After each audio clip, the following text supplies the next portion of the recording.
Revenue stamp என்றால் என்ன? பகுதி 1. ரெவன்யூ ஸ்டாம்புகளில் இந்தியாவில் 2 விஷயங்களுக்கு உபயோகிக்கப்படுகிறது. கடன் பத்திரம் எழுதும்போது ப்ராமிஸ்னரி நோட் என்றும் சொல்லக்கூடிய பாண்டில் இந்த ஸ்டாம்ப் கட்டாயம் ஒட்டப்பட வேண்டும். எந்த பணத்தையாவது யாரிடமாவது வாங்கும்போது அதற்கான ரசீது கொடுக்க வேண்டும் என்றால் அப்போது அந்த ரசீதில் ₹1 மதிப்புள்ள ரெவன்யூ ஸ்டாம்பு ஒட்டி ரசீதை கொடுக்க வேண்டும். மாதச்சம்பளம் வாங்குவர் இதை அதிகமாக உபயோகிப்பார்கள். அலுவலகங்களில் ரசீது கொடுக்கும்போது இந்த ரெவன்யூ ஸ்டாம்பை ஒட்டி ரசீதை கொடுப்பார்கள்.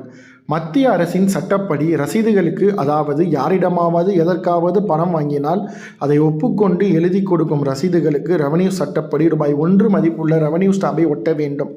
அதுவும் அந்த மதிப்பு 5000க்கு மேல் இருந்தால் அந்த ரசீதில் ரெவன்யூ ஸ்டாம்பை ஒட்ட வேண்டும். அதற்கு குறைவான தொகைக்கு ரசீது கொடுத்தால் ஸ்டாம்பு ஒட்ட தேவையில்லை. இதற்கு முன்பு ₹500 மதிப்புள்ள தொகைக்கு ரசீது வழங்கினால் ரெவன்யூ ஸ்டாம்ப் ஒட்ட வேண்டும் என்று விதி இருந்தது.